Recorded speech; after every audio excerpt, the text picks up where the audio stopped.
But how about when it comes to the MCR process? What impact should the self-assessment have on the MCR process?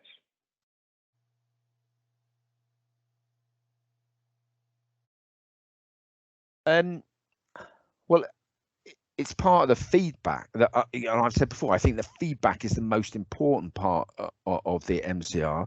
So when you're as a trainer, when you're giving feedback, you can see what the trainee feels, where they feel they are, where they feel they should be, and then compare that to how you and your colleagues think they are from the MCR.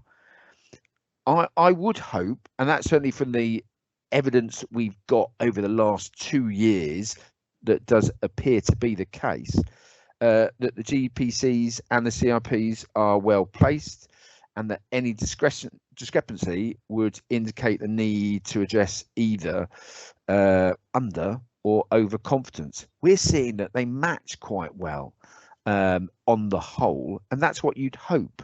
But if there is a big discrepancy, it stimulates a conversation. You know, there are some, not to go into it greatly at this point, there are some perceived gender differences as to how people see. You know, some people think more highly of themselves.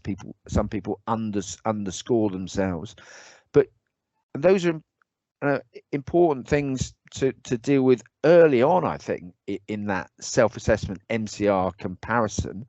You know, some of that may fluctuate over time, and you can use that as trainers to see that if you have a trainee that always has been very consistent and honest and reflected highly upon themselves, if there's suddenly a dip, something else is going on. You use that as a prompt to where a trainee may need extra support.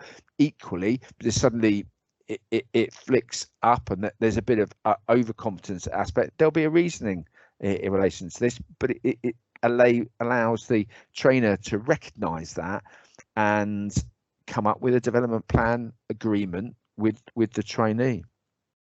I think that it's also, from the trainer point of view, important to see what the trainees consider to be the main issues. Now, they may be very different to that's represented in the MCR, and part of that may be that the trainee feels that they're not able to undertake learning in the best style for them, in which case there could be some changes made.